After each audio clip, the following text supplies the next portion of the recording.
Muito bem, então, pessoal, vamos para a nossa, que seria a nossa aula 7, né? É a nossa segunda semana de ensino remoto emergencial. E essa aula, então, é sobre equações diferenciais e equações de diferenças, tá? Então, basicamente, assim, nas aulas passadas a gente viu o que a gente chama de resposta ao impulso, né? Resposta ao impulso, tá? Então, se eu tenho um sistema e eu desconheço esse meu sistema, né? Por mais que a gente chame esse sistema de H, vamos supor que a gente não sabe o que ele está fazendo aí, né? Eu posso, em princípio, fazer um experimento, como a gente conversou na aula passada, em que eu dou um degrau e encontro a resposta ao degrau S do sistema, né? Então, U de t vai gerar uma resposta S de t. Aí depois, se eu derivo essa resposta S de t, eu acabo com H de t. Tá? Então, isso é uma propriedade de sistemas lineares, né? Então, se eu derivo a entrada, de um degrau eu tenho um impulso, se eu derivo a resposta ao degrau, eu tenho a resposta ao impulso também. Então, isso é um truque que a gente usa tanto para resolver os problemas teóricos aqui, quanto na prática, para conseguir tirar a resposta do impulso H no sistema. Muito bem. Uma vez que a gente faz isso, então, né, dando continuidade à nossa aula, se eu tenho uma entrada qualquer, x de t, por exemplo, eu consigo calcular, então, com facilidade a minha saída, y de t, né, como a gente viu na aula passada, é a integral em tal de h de t menos tal de tal. Então, lembrando, essa é uma função de duas variáveis, a gente tem tal e tem t, por isso que a gente faz aquela jogada lá de calcular essa integral para todos os valores de t, né? Então, a gente reflete esse h, expressa ele em função de tal e arrasta ele variando t, lá de t igual a menos infinito até t mais infinito. No discreto, de forma equivalente, né? A gente fica com um somatório, então, em k, x de k, h de n, n menos k. A ideia é a mesma, né? A gente resolve de uma maneira bem parecida, a única diferença é que as variáveis são discretas agora, né? Quais são os problemas desse tipo de representação? Então, na verdade, essa representação é a representação ao impulso, né? Ou resposta ao impulso do sistema, tá? Ela é uma resposta, de certa maneira, simples, assim, né? E uma resposta que a gente consegue também implementar na prática, como eu falei para vocês, né? Isso aqui tem dois problemas principais, né? O primeiro problema é que não considera condições iniciais nos sistemas.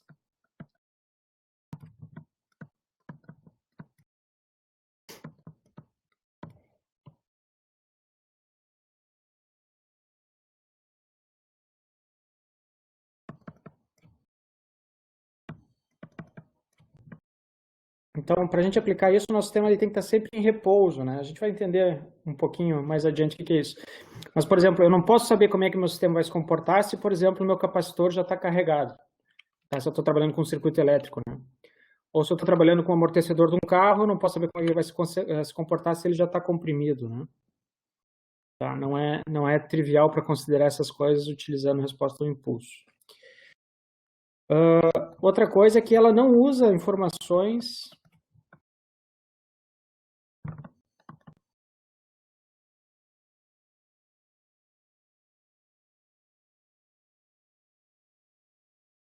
físicas do sistema. Isso não é necessariamente um problema. É uma característica, né, dessa representação, tá? Então, o que implica isso, né? Às vezes a gente tem um sistema que a gente sabe as equações dinâmicas dele, a gente sabe através das leis da física, por exemplo, como é que o circuito se comporta, e a gente não está utilizando essa informação para calcular essa resposta, tá? Então, esses são os dois pontos principais que eu mencionei, justamente porque são os pontos que diferenciam essa resposta ao impulso da próxima representação de sistemas que a gente vai ver na aula de hoje, que é equações diferenciais e equações de diferença. Dessa vez a gente começa no domínio contínuo, então, falando de equações diferenciais, que é o tema da aula de hoje, então.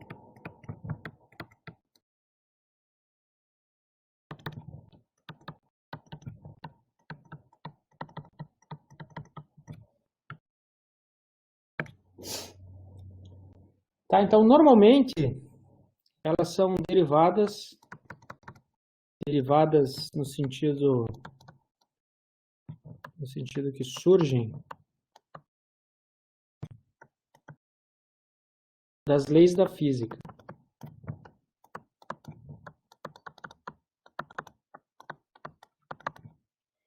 Então, por exemplo, né, se a gente tem um sisteminha aqui que ele é idealizado como uma massa, uma mola e um amortecedor, né? Vamos supor que eu tenha um vetor de entrada, que é uma força aplicada nessa massa, e um vetor de saída, que é a posição do centro da massa. Então, a gente sabe, através das leis da física, que a aceleração vezes a massa desse corpo é igual ao somatório de todas as forças que estão acontecendo nela, né? Por exemplo, a força que é aplicada, x de t, a força devido ao atrito nesse sistema, que é uma força que tenta se opor à velocidade, então fica BY, B seria esse coeficiente de atrito aqui, né? E menos um K vezes Y, que é a força da mola, né? Então, sendo que esse K é a constante da mola que a gente está falando. Então, a gente sabe que esse sisteminha daqui, ele tem uma equação bem definida para ele, que é a massa dele, vezes a aceleração, mais o coeficiente de atrito vezes a velocidade, mais o coeficiente da mola vezes o deslocamento da massa, é igual à força que é aplicada. Então, essa maneira de representar o sistema, como eu descrevi aqui, ela é obviamente muito diferente da maneira que a gente estava utilizando até agora, né? Ela é uma maneira que não é necessariamente experimental, né? Mas a gente consegue derivar ela das leis da física.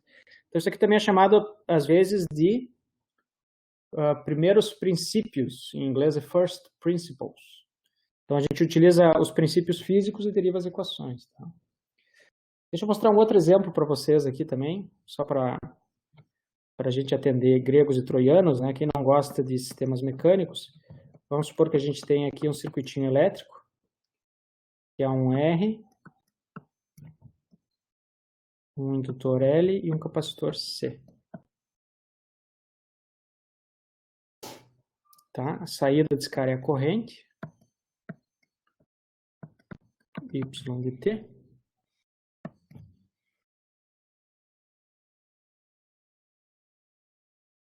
Por consequência, a gente sabe que a tensão que é aplicada no sistema, ela tem que ser dividida entre R, L e C, né? Vai existir uma queda de tensão, tal que a soma de todas as tensões nessa malha seja zero, certo? Então, a gente escreveria isso da seguinte maneira, né? É que a minha borracha aqui não está legal. A gente escreveria isso da seguinte maneira. Menos o X mais a resistência vezes a corrente, mais a indutância vezes a derivada da corrente, mais 1 sobre o capacitor, vezes a integral da corrente. Isso daqui tudo tem que ser igual a zero. Certo?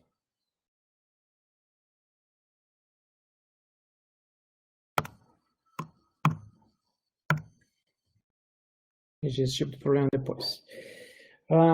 Então, por consequência, né, a gente acaba ficando com... Eu posso derivar de novo essa equação, né? Derivando. Eu acabo ficando que o termo de maior derivada vai ser esse, vai ser L agora Y 2 pontos, quer dizer a derivada segunda, mais R vezes Y ponto, mais Y sobre C é igual a X ponto. Certo, pessoal? Então, a gente tem duas equações bem parecidas até aqui, né? Vou tirar esse... Não, é isso aí. A gente tem duas equações bem parecidas, a gente vê que são sistemas completamente diferentes, né? Mas que apresentam equações parecidas. Nesse caso, a gente diz que são equações de segunda ordem. Alguns pontos aqui que eu tenho que mencionar, porque elas têm duas derivadas. Ó. A saída tem uma derivada, depois tem outra derivada. Então, ela é uma equação de segunda ordem. Assim como essa equação que está aqui, ó. Duas derivadas. Tá? Outra coisa que eu não mencionei, mas que ficou claro aí pela forma como eu estou utilizando, né? Sendo que y ponto é definido como a derivada de y em função do tempo. Tá? E, obviamente, y dois pontos vai ser definido como derivada segunda de y em função do tempo. Então, essas são maneiras, digamos assim, bem mais formais de descrever um sistema, eu diria, talvez, utilizando as leis da física, né? De forma geral, então, a gente está trabalhando com... Deixa eu apagar só esse zero aqui, que eu sabia que isso ia me incomodar. A gente está trabalhando, isso daqui tem que ser igual a zero, toda essa equação, né?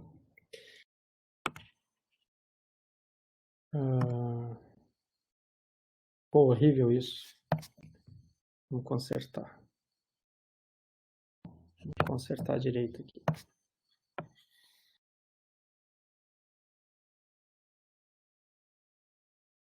Vamos ver se eu estou ficando bom nesse programa aqui ou não.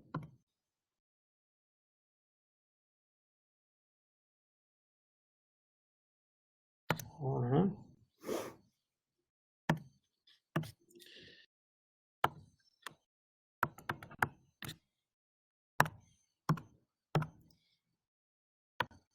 Tá. Então, de forma geral, essas são algumas das expressões que a gente encontra. A mesma coisa a gente encontra em outros sistemas também, que são sistemas químicos, por exemplo, ou sistemas biológicos também. Tá? Mas esses dois são os exemplos mais clássicos, assim, para a gente aprender, que é uma massa-mola e um circuito RLC. Então, de forma geral, a gente escreve os nossos sistemas de interesse da seguinte maneira agora.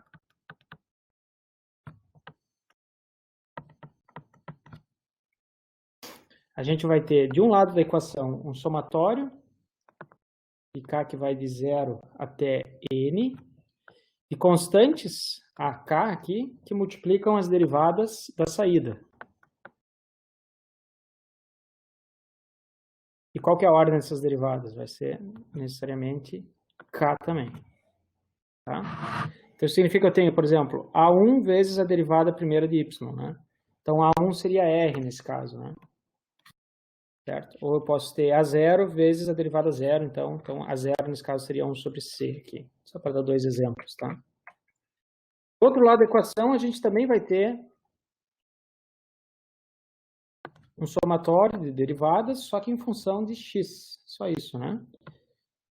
Naturalmente, eles não precisam ser da mesma ordem, então a gente diz que esse termo da direita ele vai até m. Mas a expressão ela é a mesma, só que por convenção a gente usa b de k aqui. A derivada, então, da entrada dividido pela saída. Tá? Então, isso aqui é a maneira mais geral que a gente tem de escrever equações diferenciais lineares. Tá? E essa que está no quadro aí são os sistemas que a gente está tentando descrever. Então, isso, pessoal, é uma forma genérica de escrever equações diferenciais. Tá? Equações de diferença são muito parecidas. De diferenças.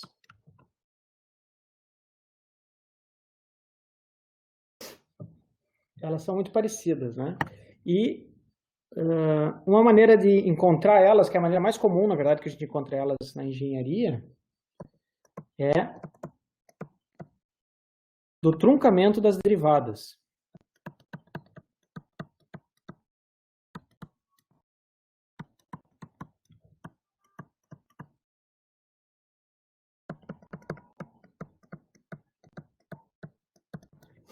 Então, por exemplo, ó, como é que a gente define, na verdade, a derivada de um sinal, de uma variável, né?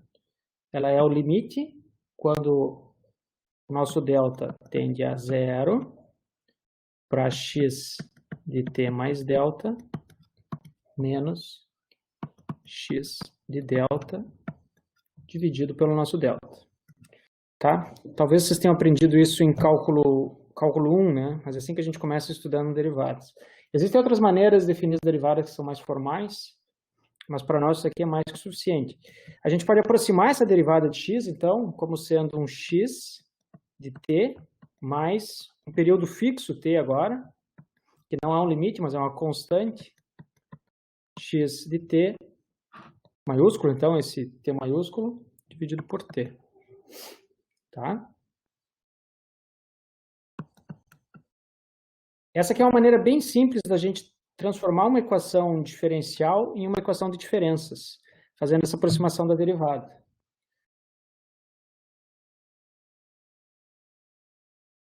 Para um t maior que 0. Isso é comum para nós por causa dos computadores, né, pessoal? Hoje em dia a gente está na era digital, então tudo que a gente faz hoje passa, ou muita coisa que a gente faz hoje passa pelo computador, tá? E muitas vezes, como a gente analisa o mundo, por mais que o mundo seja contínuo, a gente analisa ele de forma discreta por causa dos computadores. Então, um exemplo para vocês terem como ideia é aquele software MATLAB que a gente estava falando na aula passada, na semana passada, ou o Octave também.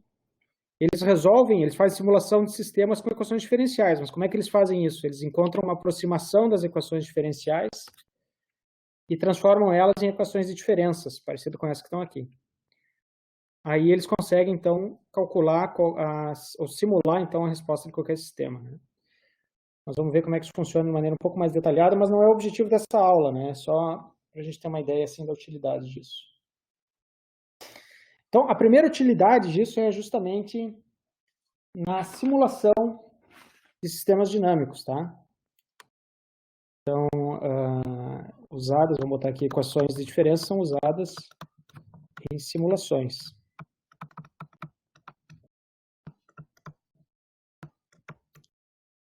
Agora, a questão é, claro, que existem formas e formas de fazer essa aproximação, né? Então, os softwares, quanto mais sofisticados eles são, eles sofisticam essas aproximações que estão aqui. Essa seria uma aproximação simples, que tem um avanço no tempo só, como vocês estão vendo, né? Tem aproximações mais complexas, que tem vários avanços no tempo. A gente chama isso aqui de primeira ordem, tem outras de ordens maiores.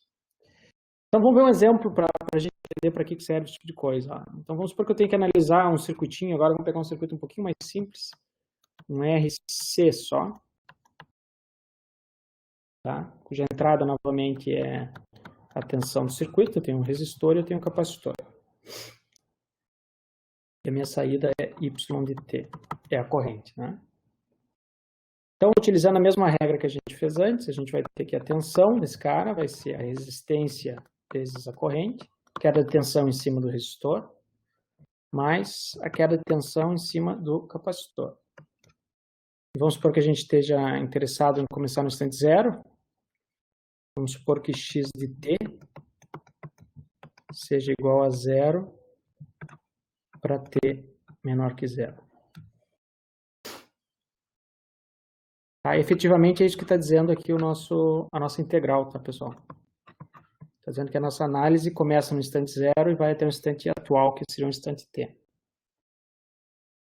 Então, mais uma vez, eu posso derivar essa equação dos dois lados. Eu fico aqui com x ponto é igual a r vezes y ponto mais 1 sobre c vezes y. Opa. Tá? Então, essas duas expressões, elas são exatamente iguais, só que a de cima foi derivada, né? E a notação, vocês podem ver que a notação é muito mais simplificada na notação de baixo, por isso que eu prefiro usar a notação de baixo, tá? Subentende-se que tem aqui um dt em todas as expressões, em todos os termos que são variáveis no tempo, tá? Eu não escrevo só para não pesar a notação. Então, como é que a gente faz para simular esse sistema? Vamos supor que eu quero criar um software, então, para simular esse sistema, tá? Essa simulação ela pode ser feita até no Excel, vocês vão ver agora aqui. O que a gente faz, então, é discretizar, né? Discretiza-se sistema. Então, ali em cima, eu vou ficar esse x daqui, vai acabar ficando x de n mais 1, menos x de n, dividido pelo nosso período,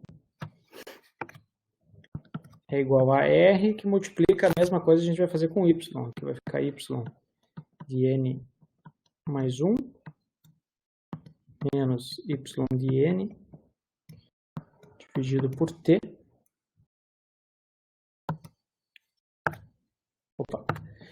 mais y de n sobre c. Então, fazendo isso, ó, pessoal, essa equação de cima, que era uma equação diferencial, ela aqui embaixo ela se torna uma equação de recorrência. O que significa isso, uma equação de recorrência, ou uma equação de diferenças, né? As minhas variáveis dependem do que elas são no instante atual e do que elas vão ser no instante futuro também. Isso para nós é muito útil, porque agora o que a gente tem que fazer é isolar y de n, né? Mais 1.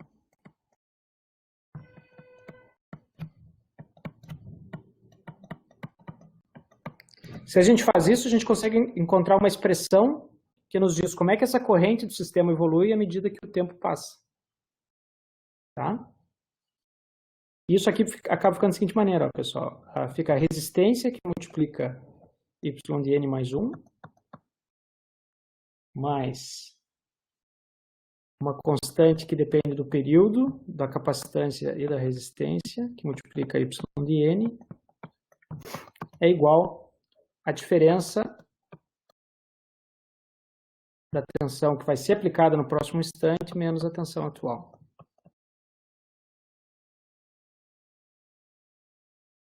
Certo? Então, vocês podem ver que, de forma geral, essa equação daqui, ela não é tão diferente da equação 1, que a gente escreveu aqui em cima antes, né? Vamos chamar isso aqui de equação 1. Tá? A gente acaba ficando com constantes que multiplicam as nossas variáveis. Só que agora a diferença é que essas variáveis elas não são mais derivadas, né? Mas elas são deslocamentos temporais da nossa expressão discreta. Então vamos colocar aqui também, né, de forma geral.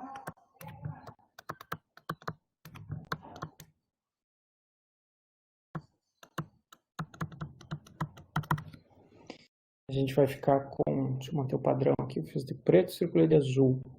De forma geral, eu vou ficar então, com o somatório. A gente mantém, inclusive, as mesmas variáveis. Ó. K igual a 0 até N maiúsculo, A de K, Y de N menos K. É igual somatório. K igual a 0 até M, B de K, X de N menos K. Certo, pessoal? Então, isso daqui é uma equação de diferenças. Essa é a equação 2 que a gente está trabalhando. Tá, até aí eu acredito que nenhuma dúvida, né? Tá? Então, aqui tem uma observação interessante, ó. Notem que estas equações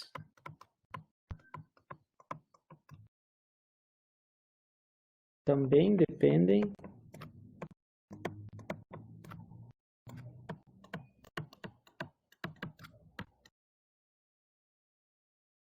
do que a gente chama de, talvez seja um termo novo para vocês, né? Condições iniciais.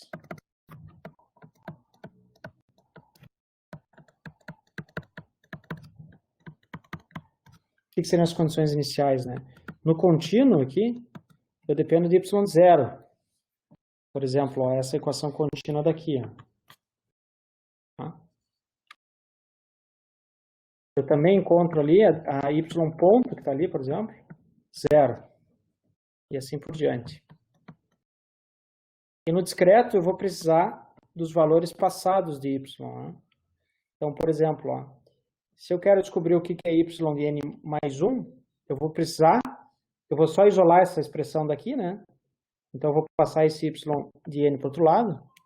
E, por consequência, eu vou precisar daquele valor inicial ali. Então, eu preciso, às vezes, de y menos 1. Às vezes, eu preciso de y zero. E assim por diante. Tá, pessoal? Então, deixa eu tentar deixar isso aqui de forma um pouco mais clara, ó, do exemplo anterior, então.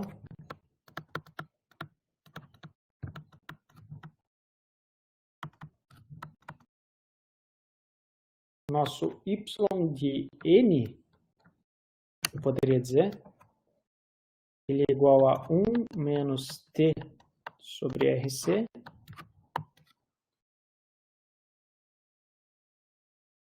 Espera aí só um pouquinho que eu acho que eu confundi alguma equação aqui. Ah, não, é isso mesmo. Tá, então, o que eu fiz para calcular aquela equação lá? Eu atrasei essa equação daqui, dividi por R, né? E atrasei.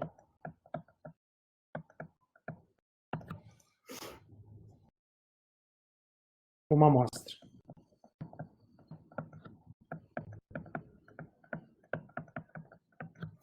Tá, então, onde era y de n mais 1, aqui, né? Acabou virando y de n aqui em cima. Certo? Como eu dividi por r, esse r veio parar aqui também. Né? Então, aqui fica y de n menos 1. Mais, agora, esse x de n mais 1 que está aqui embaixo, também vai virar x de n dividido por r, né? 1 sobre r que divide x de n menos x de n menos 1.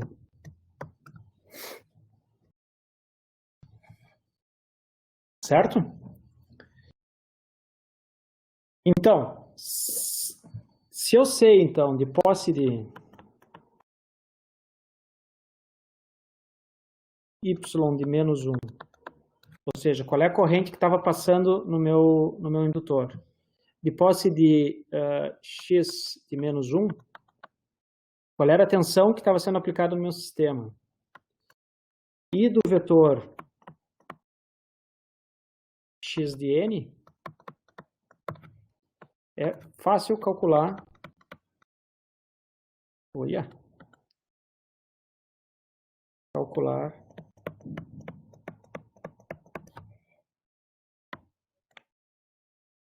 y de n.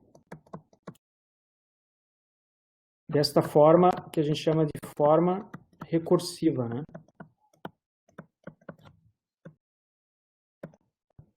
E agora, recursiva com S ou com 2 S?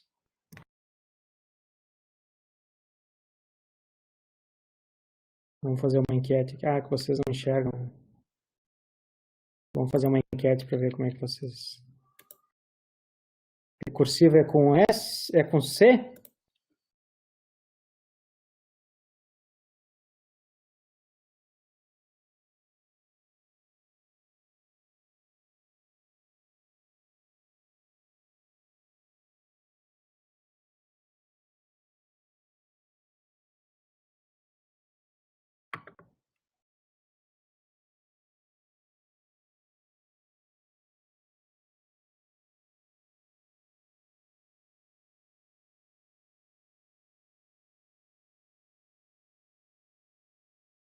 Não, com S, né? Tá.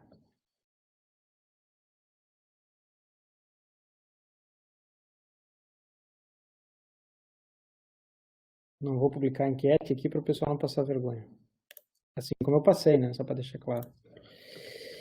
Tá, então, se a gente tem essas variáveis, a gente consegue de forma recursiva calcular o que é y de n. E basicamente é isso que esse software MATLAB faz para nós, tá? Só como eu falei para vocês, eles transformam essa equação numa equação um pouquinho mais complicada. Mas ali tu entra com condições iniciais, com o teu vetor de entrada e ele calcula a tua saída. Tá? E nesse caso aqui tem uma coisa interessante também, ó, que a gente não consegue ver na convolução. Ó. Mesmo que a entrada seja zero, que x de n seja zero, é possível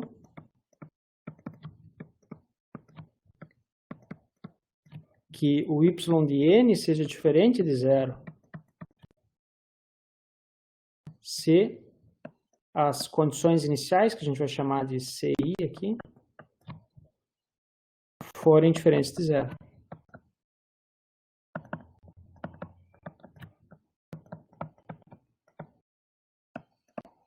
Então, ele nos permite um tipo de análise, de certa forma, superior ao que a gente estava fazendo antes com a resposta ao impulso, né? Porque ela nos permite dizer assim, ó, vamos supor que o meu sistema está nessa determinada condição e eu quero saber o que vai acontecer com ele a partir dali, né? Então, por exemplo, eu tenho uma certa pressão na minha mola, largo o meu sistema, como é que o sistema vai se comportar, né? Tá? Deixa eu ver aqui. Condições iniciais, isso aqui que eu queria colocar aqui, então, CI.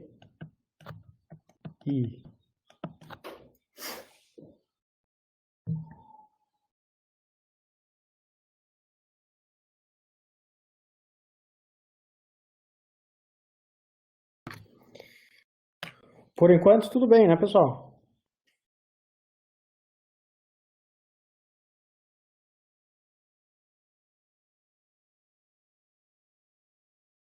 Show. Portanto, olha só. A gente já tem uma primeira conclusão aqui das diferenças entre resposta ao impulso e equações de diferença e equações diferenciais, né? A saída depende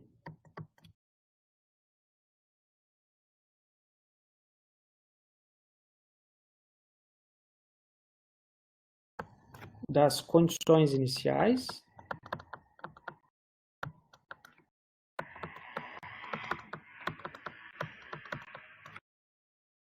e da entrada.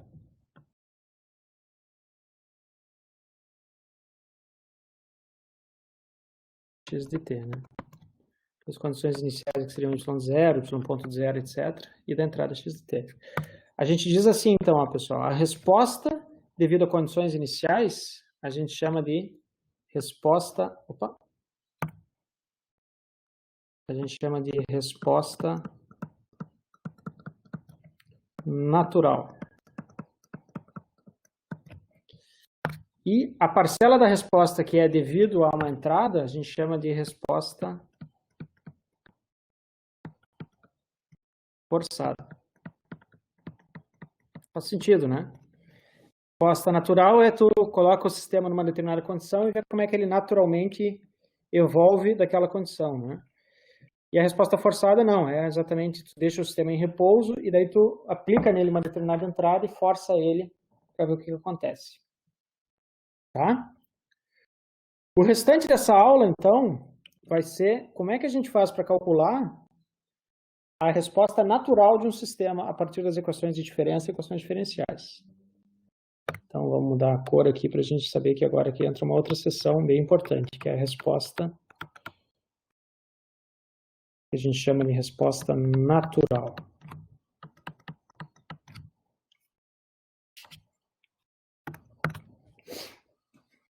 Então, nesse caso, a gente vai ter, por exemplo, se a gente está falando de equações diferenciais, a gente vai ter a nossa equação lá, que era k de 0 até n, a de k, a derivada k da saída.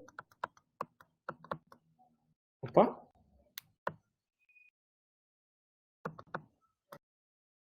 Igual a zero, né, pessoal? Porque x de t é igual a zero. Então, essa é a resposta natural que a gente quer resolver para y, entendeu? Então, na verdade, a nossa pergunta no restante dessa aula é como encontrar um y que satisfaz a equação acima, né? Dadas as condições iniciais do nosso sistema. Essa equação ela é tão importante que ela ganhou um nome, ela é chamada equação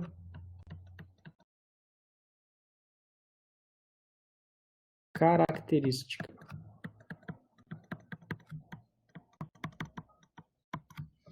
Do meu sistema. Tá? E para nossa sorte, existe um padrão de respostas para isso.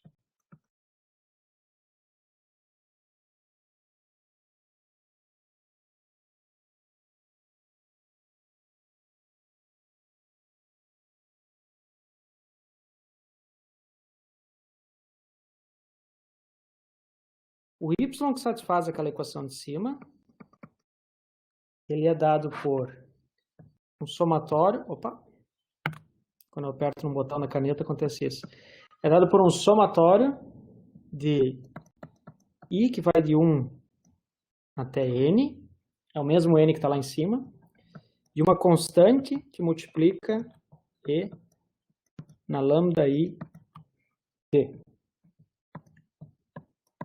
para t maior que 0. Tá?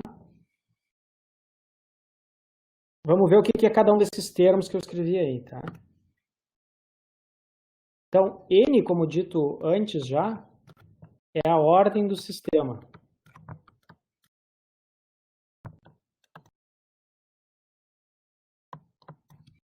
Que é quantas derivadas tem o sistema, né? Quantas derivações a gente encontra na resposta de saída do sistema. O CI é uma constante que depende das condições iniciais.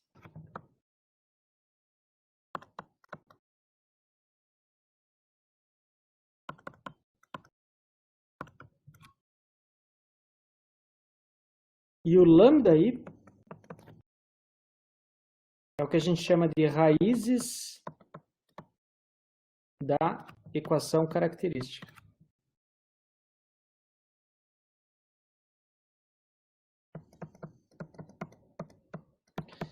Então, notem que esse lambda i aqui, que é justamente o termo que vai no exponencial, ele não depende das condições iniciais do sistema. Tá? Então, ele é como se fosse algo mais intrínseco do sistema, né?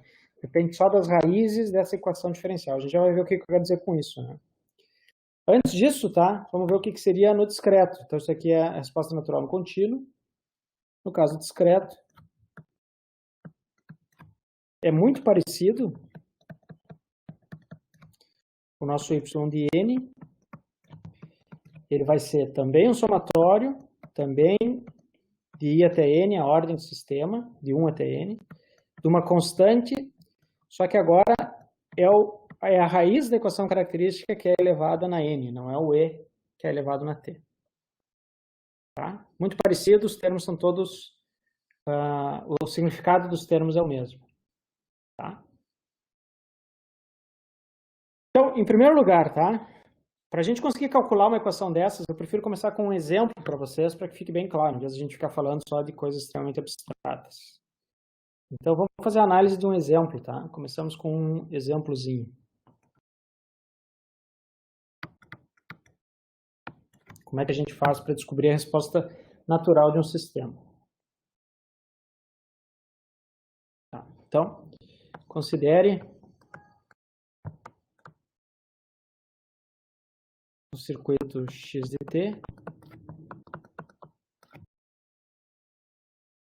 um RL agora, então só para variar um pouco, né?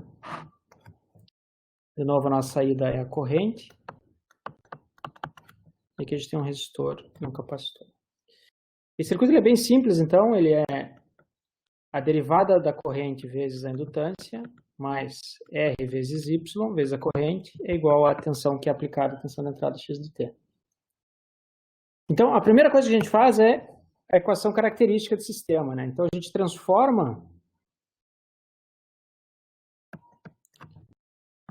transformando a equação característica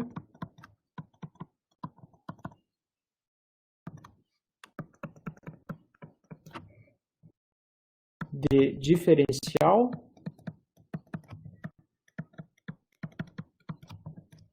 para algébrica.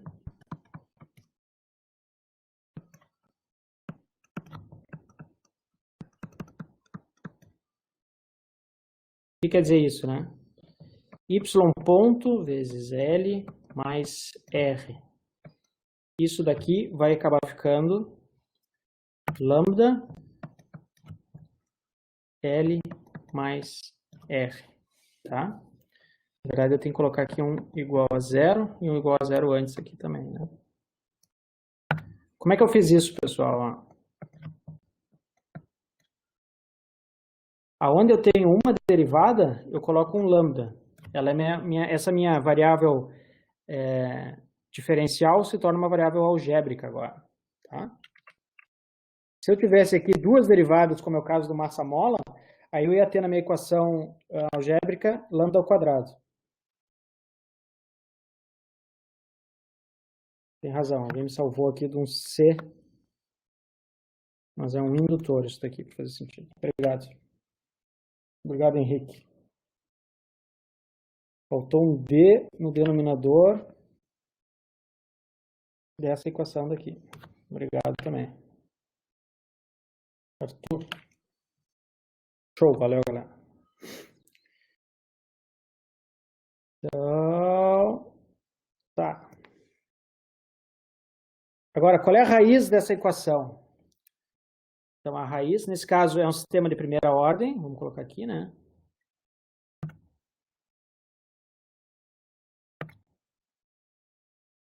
Sistema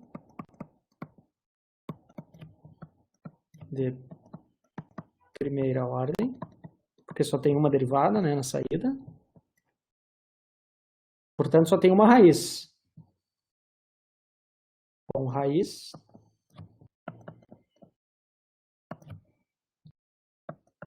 lambda 1 é tal que lambda 1 vezes L mais R seja igual a zero. Ou seja, a raiz é justamente o valor de lambda que satisfaz a igualdade C0 ali em cima. Então, nesse caso é bem simples, né? O meu lambda 1 vai ser igual a menos R sobre L. Certo? Portanto, a resposta natural desse sistema, y natural de t, vai ser igual a uma constante, que a gente não sabe o que é ainda, vezes e elevado na menos R sobre L vezes t. Essa é a resposta natural do sistema. Certo, pessoal?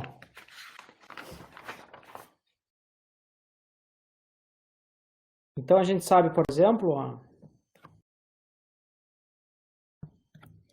tratar já essa resposta y daqui natural em função do tempo. Isso aqui é uma exponencial decrescente, né? Ela vai começar num determinado valor, para t igual a zero, e vai tender a zero, tá? Esse valor aqui, para t igual a zero, é y de zero, obviamente, né? Ele é exatamente igual a C1, que é essa constante que está aqui. Tá? Então, a gente vai determinar essa constante C1 a partir das condições iniciais do sistema.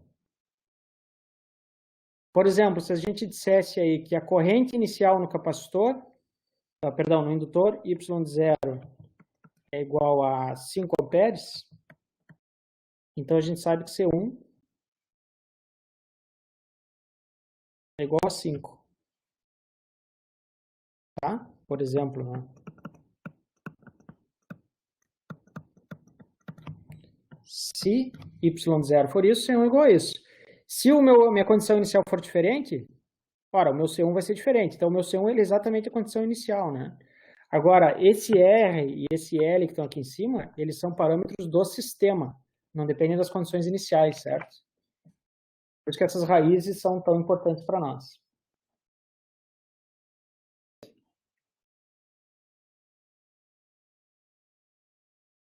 Faltou um R em algum lugar, Arthur?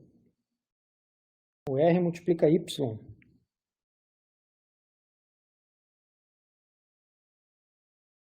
Ah, sim. Tá, já achei. Na equação azul, na equação característica azul, né? R, Y igual a zero. Obrigado.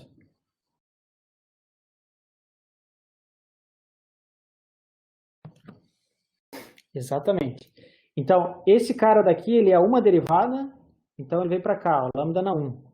esse cara daqui é derivada zero. Então ele vem para cá, y na zero, né? E por isso que ele desaparece, por isso que ele vira 1 ali daí, tá? É assim que a gente transforma, então, uma equação algébrica numa equação diferencial. Uma equação diferencial numa equação algébrica. Vamos analisar um outro sisteminha aqui, um pouquinho mais interessante, que é aquele sistema massa-mola, então, exemplo 2 que a gente viu.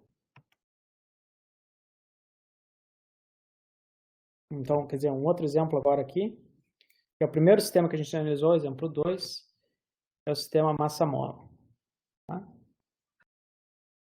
Esse daqui, então, é um sistema de segunda ordem.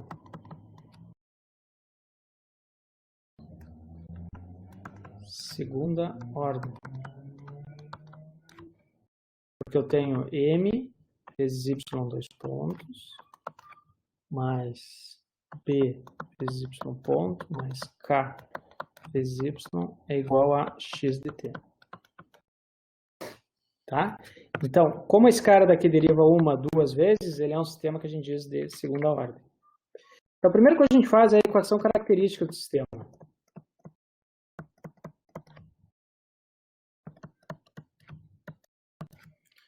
Ora, esse y daqui tem duas derivadas, então eu vou substituir por ele um m lambda ao quadrado. Esse y aqui tem uma derivada, vai ficar b lambda na 1 mais k lambda na 0 é igual a 0. Essa é a nossa equação característica.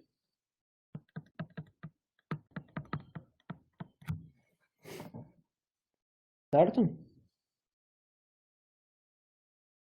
Onde é que estão as raízes dessa equação, né? Então, essa equação ela é uma equação de segunda ordem, ela tem duas raízes, lambda 1, lambda 2, que é exatamente menos b, mais ou menos, a raiz quadrada do b ao quadrado, menos 4mk, né? Tudo isso daqui dividido por 2m. Certo?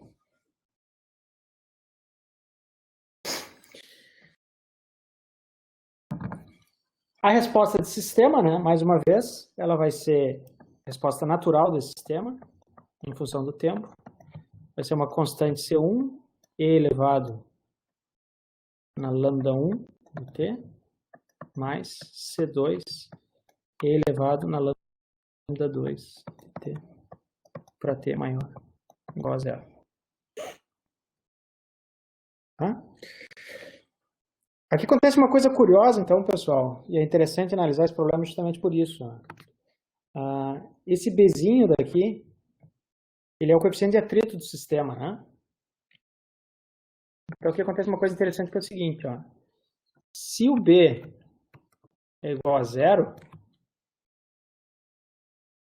as minhas raízes, lambda 1 e lambda 2, são imaginárias.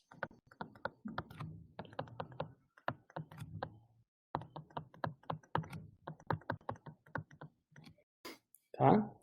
Por consequência, o nosso y natural vai ser uma constante C1 vezes Z na menos J ômega, por exemplo, né? T, mais C2E na mais J ômega T. Como vocês sabem já, isso daí ele é, na verdade, uma senoide, né? Então, a resposta dele para uma determinada condição inicial vai ser... Opa! O que era para ser uma senoide aqui, perfeita. E como esse sistema não tem atrito, né? O que acontece com massa-mola sem atrito, né? Se eu dou uma condição inicial qualquer no massa-mola, ele vai ficar trocando energia cinética da massa com energia potencial da mola, né? Então ele vai ficar indo e vindo aqui sem ter nenhuma dissipação de energia que é causada pelo atrito, nesse caso, né? Certo? Se existe um atrito, né? Vamos fazer aqui no nosso caso, né? Se o nosso B for diferente de zero, se ele for maior que zero, aí a nossa resposta natural vai ser C1 e na menos sigma mais J ômega mais C2E na menos sigma menos J ômega. Certo? Por consequência, a gente consegue colocar esse E na sigma, na menos sigma 1T em evidência, né? Que depois multiplica o mesmo seno que a gente tinha antes ali, ó. E na mais, nesse caso eu inverti lá, mais J ômega. Na verdade, eu devia, para manter o padrão, vou botar aqui menos e aqui mais. Então, aqui é menos C2E na J ômega T. O que é essa resposta agora, então, ó, pessoal? Se eu estico essa mola o suficiente, né? Ela vai ter um decaimento exponencial causado por causa desse termo que eu sublinhei de preto ali. Ou seja, é uma senoide cuja amplitude tem um decaimento exponencial. Então, ela vai ser alguma coisa do tipo uma senoide amortecida, que a gente chama. Estão vendo?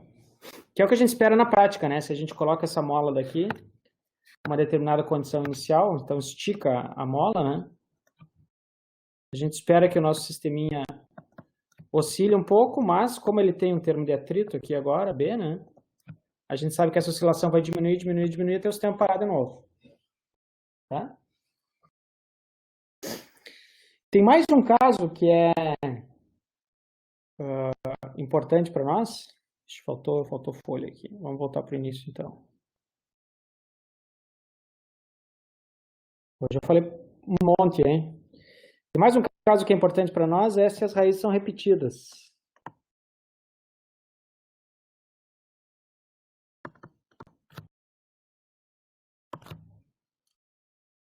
Repetidas.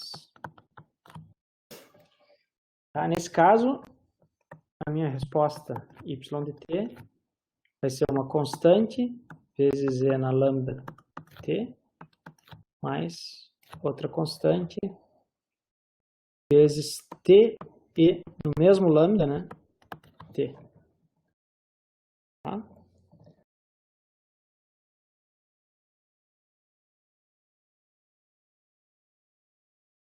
E a resposta de sistema ela tende a ser alguma coisa assim e depois decai. Então, esse t daqui, ele tende a vencer esse termo exponencial no início da curva só, por isso que ela dá uma subidinha e depois ela despenca de novo. Certo? Então, esse aqui seria o nosso y natural, né?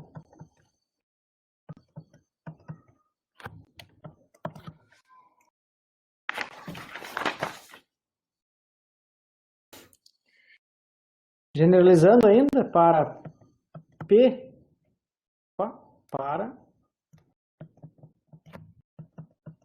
P raízes repetidas,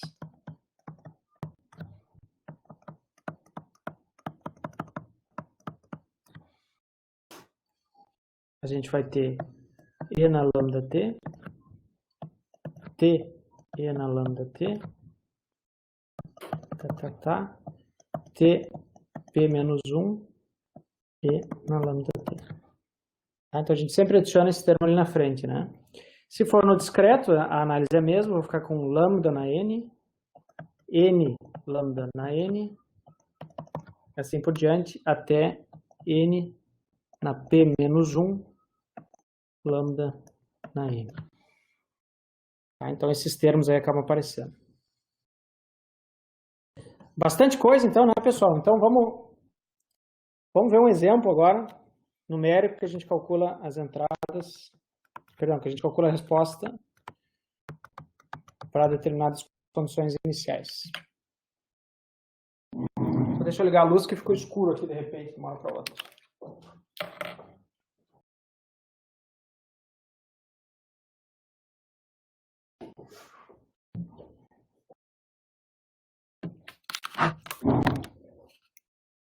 Aproveito para perguntar para vocês, até aqui, tudo bem, pessoal? Serve para ver quantas pessoas estão acompanhando, na verdade, né? Tá ótimo, estou bem feliz aí com a participação de vocês. Muito obrigado, muito obrigado. Então, voltando para lá. Voltando para o nosso resolução, então, de equações diferenciais. Agora nós vamos considerar um sistema prático, tá? Então, vamos fazer o seguinte. Agora eu vou pedir para vocês participarem para mim parar de falar um pouco também, porque senão todo mundo vai dormir. Vamos supor que eu tenho um sisteminha, então, que a gente já visitou antes, mas agora vamos tentar colocar valores nele para ver o que acontece. Eu quero trabalhar com um circuito que é um RLC,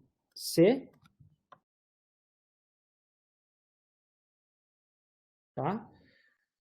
A minha saída vai ser a corrente que passa pelo circuito, a minha entrada vai ser a tensão que é aplicada nele. Tá? A gente já viu antes, então, a equação diferencial desse sistema é y2 pontos mais ry ponto mais 1 sobre c vezes y igual a x ponto. Vamos considerar nesse caso que o nosso indutor é igual a 1 Henry, o nosso resistor é igual a 6 ohms, o nosso capacitor é igual a 125 milifarad, e que a nossa condição inicial é a seguinte, ó, no instante zero estava passando por esse circuito uma corrente de 1 ampere, e essa corrente estava com uma inclinação zero, ou seja, ela não estava variando no instante zero.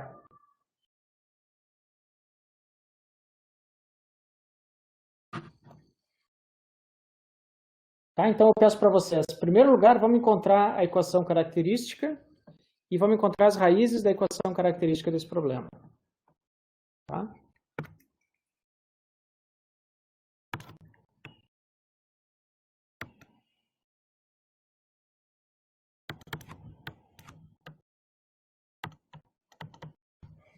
Opa. Eu vou...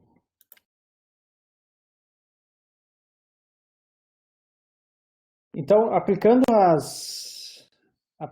as constantes na nossa equação, a gente viu que a gente fica com y 2 pontos, mais o resistor vale 6, y ponto, mais 1 sobre c é 0,1 dividido por 0,125 dá 8. Isso daqui é igual a zero. Tá? Essa seria a equação do nosso sistema, faltou um y aqui, sujeito a entradas iguais a zero. Aí depois disso a gente encontra então a equação característica, ela é lambda ao quadrado, mais 6 lambda, mais 8, igual a zero. Isso implica que lambda 1 é igual a menos 2, e lambda 2 é igual a menos 4. Né? Tá? 2 vezes 4 dá 8, e 2 mais 4 dá 6. Fechou, né? Tá. Então, a gente sabe, pessoal, que a solução, resposta natural desse sistema vai ter a seguinte cara.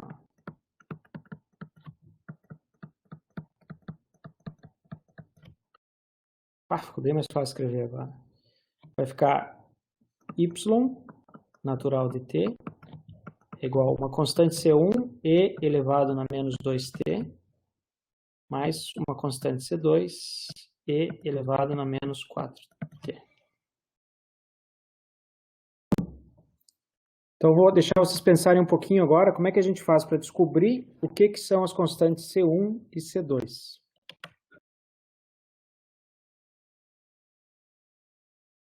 Tá? Então, uma vez que a gente tem a equação característica, a gente tem já os nossos autovalores, as nossas raízes, a gente encontra a resposta natural. Agora, para encontrar C1 e C2, C1 e C2, a gente vai recorrer às condições iniciais.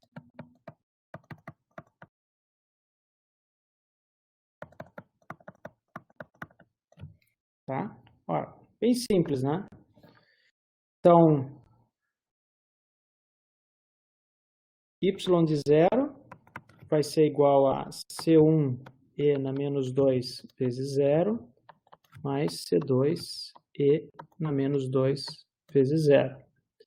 Como y0 é 1, a gente acaba ficando aqui com C1 mais C2 é igual a 1. Barbado. Agora o que a gente vai ter que fazer é utilizar a derivada, né?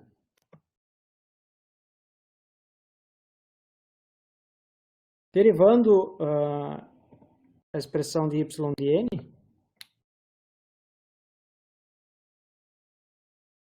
a gente fica com y de n, a derivada de y de t, natural, né? Vai ser igual a menos 2c1 e na menos 2t, menos, aqui era para ser um 4, eu acredito, né? Menos 4c2 e na menos 4t. Para t igual a 0, que é a condição que a gente tem, né? Eu fico com 0 é igual a menos 2c1 menos 4c2. Ótimo. Como é que a gente faz para resolver esse problema, então? Bom, tem várias maneiras, tá, pessoal? Eu vou começar com a mais formal de todas, que é também a mais genérica de todas. Então, se a gente, na verdade, a gente tem duas equações e duas variáveis, tá? A mais formal das alternativas seria a gente montar um sistema de equações, um sistema matricial, em que aqui eu vou colocar a minha equação, as minhas variáveis C1 e C2. E a gente enxerga esse sistema de equações como duas linhas, que na verdade são as duas equações. Então, a primeira equação está aqui em cima. Ó. Eu tenho 1 que multiplica C1, mais 1 que multiplica C2, é igual a 1, que é o que está na esquerda da equação lá de cima. Aqui embaixo eu tenho menos 2 que multiplica C1, menos 4 que multiplica C2, é igual a 0, que é essa expressão daqui. Tá? Essa é a primeira ideia, então, tá? Depois fica fácil a gente fazer o que é C1 e C2, porque ele vai ser simplesmente a inversa de 1, 1 menos 2 e menos 4, vezes 1 e 0. Tá? Essa é uma maneira. Outra maneira que se vocês têm uma calculadora, então fica fácil de resolver isso até para sistemas de ordem 3, 4, 5, tanto faz. Né? Porque quem faz o cálculo mesmo é a calculadora, não é a gente. Nesse caso daqui, outra maneira é a gente encontra, isola e substitui, né?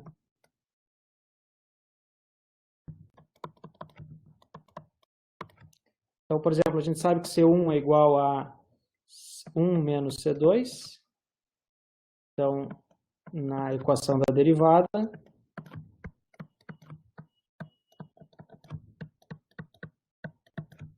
a gente acaba substituindo isso, fica com 0 é igual a menos 2 que multiplica 1 menos C2, menos 4C2. Daqui, a gente tira que C2 é igual a menos 1, e por consequência, C1 é igual a 2 para fechar a equação que está lá em cima, né? E a nossa resposta, finalmente,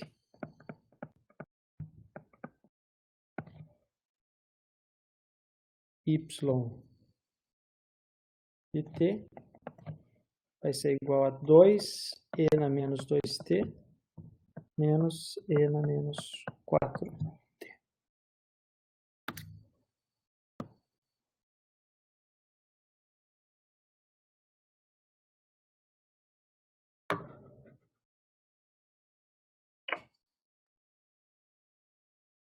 Oi, professor, só uma dúvida. Pode falar. A gente não precisaria encontrar a solução particular em função da entrada antes de substituir as condições iniciais? Bom, a tua pergunta ela tá convoluída, na verdade, no seguinte sentido, que a gente está falando aqui sempre de condições de entrada zero, tá? Aí a resposta particular que tu está pensando é aquela resposta devido a uma entrada diferente de zero, né? Tá? Então, a gente vai ver isso na aula que vem, que é quando a gente calcula a resposta forçada do sistema. Ah, tá. Tá? Mas já atendendo a tua pergunta, na verdade, tu não precisa fazer isso. A gente pode utilizar as condições iniciais aqui e depois simplesmente somar tudo no fim. A gente vai ver isso na aula que vem, daí tu vai entender bem direitinho, tá? Sim, sim, obrigado. É que tu tinha desenhado o circuito com a entrada, daí eu achei que já ia considerar. Ah, tá. Foi mal, então. Aqui tem um x de t aqui, né? Pois é. Dizendo, vamos melhorar isso aqui. Contre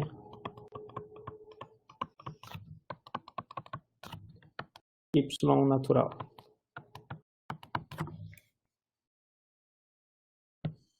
Beleza. Vira um exercício não causal daí, né? Eu pergunto para você só depois do fim do exercício que eu digo qual é a pergunta.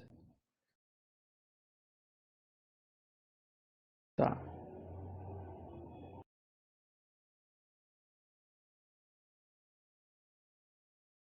Mais alguma dúvida, galera?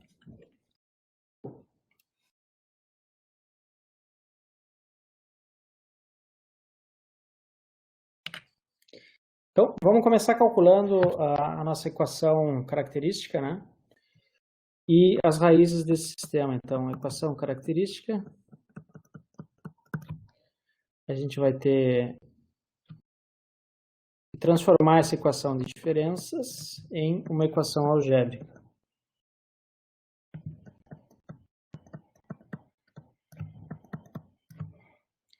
Isso aqui acaba ficando 1 menos 9 sobre 16, lambda na menos 2, igual a 0.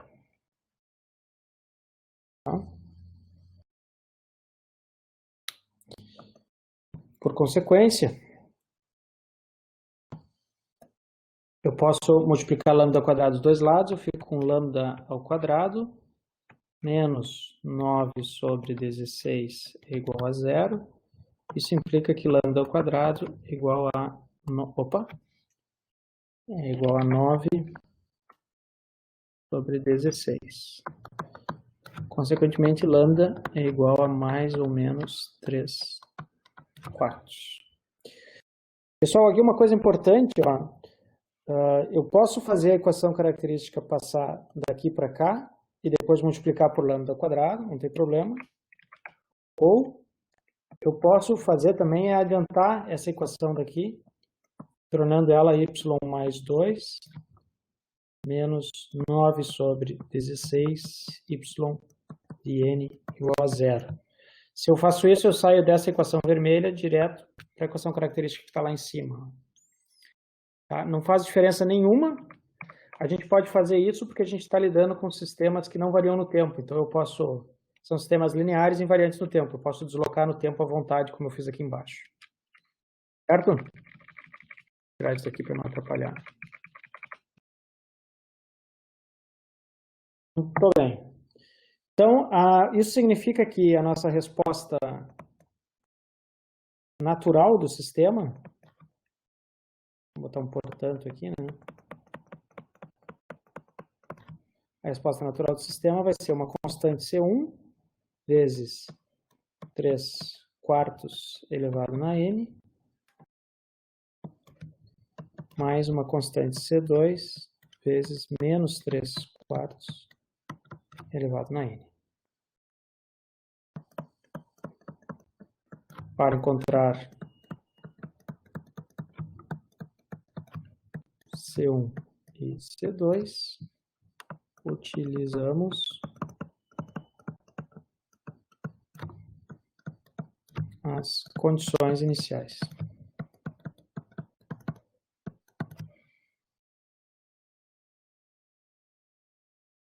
Tá, vamos tentar calcular eles agora. Vou dar um tempinho para vocês.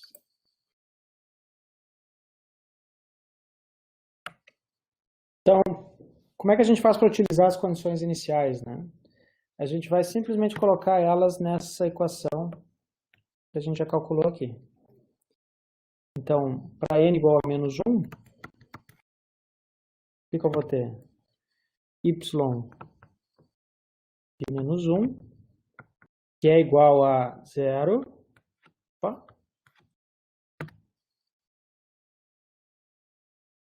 ele é C1 vezes 3/4 elevado a menos 1,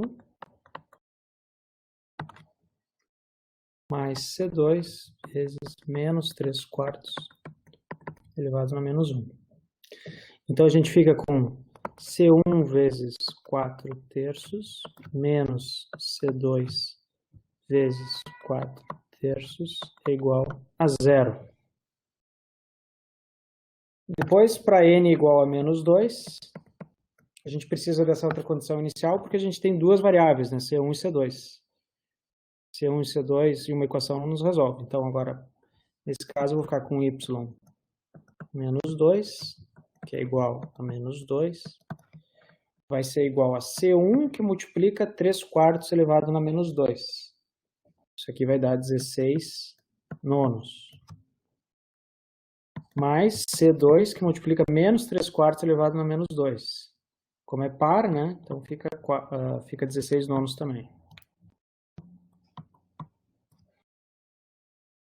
Tá? De forma bem simples, então, pessoal, a gente consegue montar uma equação matricial disso que está aqui, né?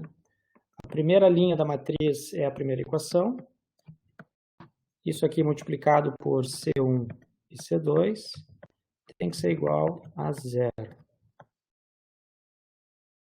A segunda linha é a segunda equação. Então, eu vou ter aqui 16 sobre 9.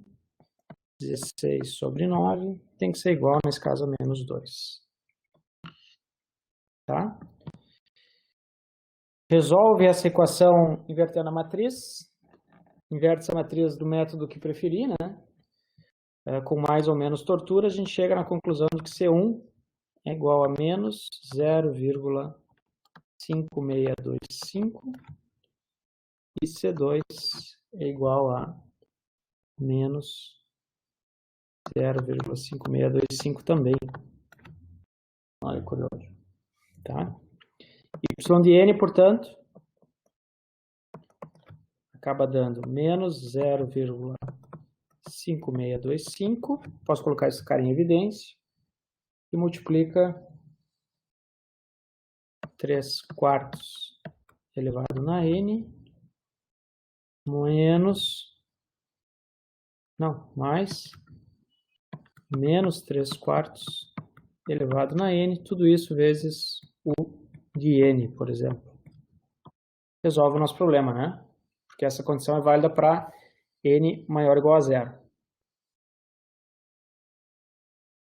Ou de forma equivalente, né? Se eu não gosto de usar u de n, a gente coloca aqui uma vírgula para n maior ou igual a 0.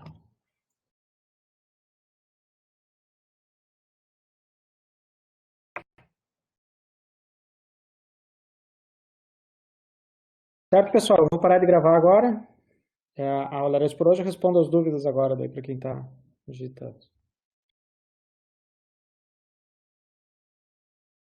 Então, na aula de hoje, o que a gente viu, pessoal? A gente viu que existe outra maneira de descrever sistemas lineares também, que é através de equações diferenciais, né? Então, é uma maneira bem diferente da convolução que a gente estava vendo no início da semana passada, porque ela leva em consideração as equações físicas do sistema e leva em consideração as condições iniciais. Tá? A gente viu que sistemas contínuos geram, então, essas equações diferenciais e sistemas discretos geram equações de diferenças. Elas surgem ou da discretização dessas equações do mundo contínuo, ou tem alguns sistemas que são naturalmente descritos dessa forma também. Então, como, por exemplo, a evolução dos casos COVID por dia, por exemplo, né? Ela pode ser modelada, talvez, como um sistema discreto, né? Tá, apresentamos as formas gerais das duas equações, equação diferencial, e equação de diferença, né? E depois a gente estudou, no fim dessa aula, o que é a resposta natural desses sistemas. A gente viu, na verdade, que esse sistema tem essas equações diferenciais podem ser descritas por uma condição inicial que gera uma resposta natural e uma entrada que gera uma resposta forçada, né? Nessa aula a gente se ateve a estudar a resposta natural, que é como é que o sistema reage a condições iniciais quando a entrada é 0. Tá? A gente viu que os sistemas eles têm uma resposta padrão, que ela é uma constante vezes uma exponencial na raiz vezes t, sistema contínuo, ou uma constante vezes a raiz elevada a n, sistema discreto. As raízes são encontradas a partir da equação diferencial e as constantes são encontradas a partir das condições iniciais. Tá? Depois a gente fez, então, alguns exemplos aqui. Um exemplo de um circuito elétrico contínuo e um exemplo discreto, que foi esse último que a gente fez agora. Na aula que vem a gente retorna fazendo o estudo da resposta forçada do sistema.